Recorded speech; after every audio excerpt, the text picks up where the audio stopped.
بسم اللہ الرحمن الرحیم۔ آج کے وائی ناٹ میں یہ بات کرنے جا رہے ہیں کہ ملکی حالات سے ہر شخص پریشان ہے، فکر مند ہے، اور اسٹریولوجیکل پریویو اور اوور سائٹ جو ہے وہ ڈسکس کرنا اس وقت کی اہمیت کے مطابق ہے۔ سب سے پہلے تو یہ بات کرنی ہے کہ جو حالات ہیں وہ اتنے سادہ نہیں ہیں اور کمپلیکیشنز موجود ہیں۔ میں پورے ذائچے کو یہاں ڈسکس نہیں کروں گا، میں صرف ایک اینگل، ایک سٹار مارس یعنی مریخ کو ڈسکس کر کے اس کی نظرات اور اس کی ڈگریز کو پھر بات کو ہم آگے لے کے چلیں گے۔ سیاست کے بارے میں آپ لوگوں کو پتہ ہے کہ یہ عمران خان سے شروع ہے اور عمران خان پہ ہی ختم ہے۔ یہ عمران خان سے ہی شروع ہوگی اور عمران خان پہ ہی ختم ہوگی۔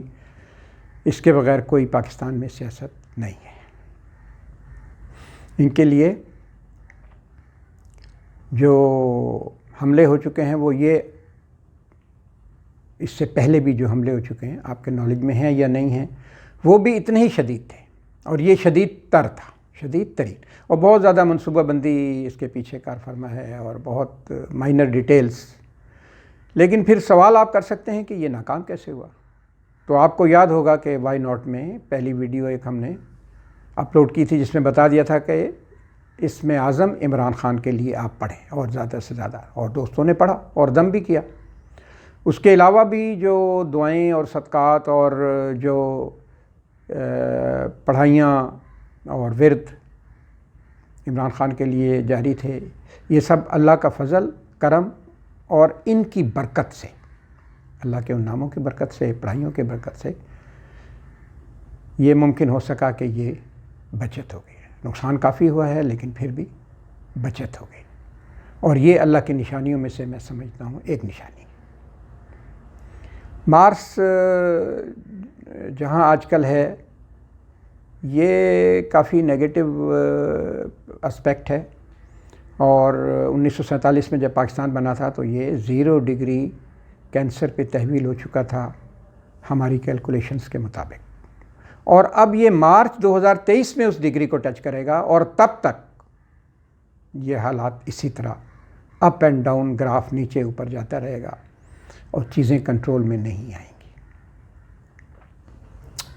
بشرطے کہ جو فیصلہ کرنے والے لوگ ہیں وہ بات کو سمجھ جائیں اور ملک کے بہترین مفاد میں صحیح سمت میں اور صحیح طریقے سے فیصلے کریں۔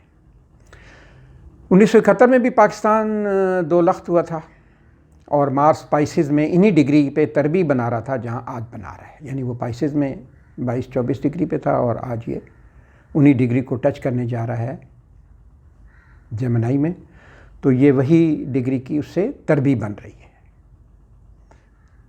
تو آپ اس سے سمجھ سکتے ہیں کہ معاملات اتنے آسان نہیں ہیں۔ عمران خان کے لیے انشاءاللہ اب خیر کی خبریں ہیں، اور جو نقصان ہونا تھا وہ ہو گیا اور اس سے ریکوری ہو جائے گی، اور باقی صرف جو عدالتی معاملات ہیں، لیگل میٹرز ہیں، اور جو نوٹسز ہیں اور جو چیزیں چل رہی ہیں اس میں دقت اور اپوزیشن موجود رہے گی اور نیگیٹیوٹی موجود رہے گی، اور یہ مارچ 2023 تک یہ صورتحال چلے گی، لیکن فائنل فتح انشاءاللہ عمران خان کی ہوگی، اور یہ جو باقی شعبے ہیں ادر دین لیگل میٹرز کے، ان سب جگہ حفاظت بھی ہوگی اور فتح بھی ہوگی۔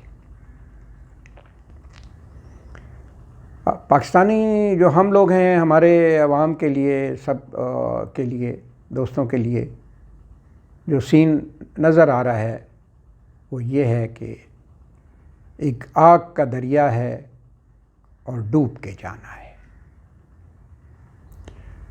باقی دعائیں آپ جاری رکھیں، اور وہ اسم اعظم جو ہیں وہ اسم اعظم عمران خان کے لیے ویڈیو نکال لیں، اس کو ورد کریں، اپنے اوپر دم کریں، عمران خان پہ دم کریں، اس کی پڑھائی جاری رکھیں، اور باقی بھی صدقات اور پڑھائیاں ہم سب پر فرض ہیں جو حالات چل رہے ہیں، خاص طور پہ مارچ 2023 تک، اور اداروں کو بھی اپنی ساکھ بحال کرنے اور پرسپشن کو صحیح رکھنے کے لیے بہت سٹرگل کرنی پڑے گی. کب تک؟ مارچ 2023 تک. اور ریپوٹیشن، انٹیگریٹی اور یہ سب چیزیں جو ہیں اس پہ بھرپور توجہ دینی ہوگی، اور خاص طور پہ perception in the eyes of the public. آخر میں ایک لائن: تیرے ہاتھوں میں ہے تلوار، میرے پاس قلم. تیرے ہاتھوں میں ہے تلوار، میرے پاس قلم. یہ بتا ظلم کا سر تو کاٹے گا کہ میں کاٹوں. یہ بتا ظلم کا سر تو کاٹے گا کہ میں کاٹوں. اپنا خیال رکھیں. اللہ حافظ.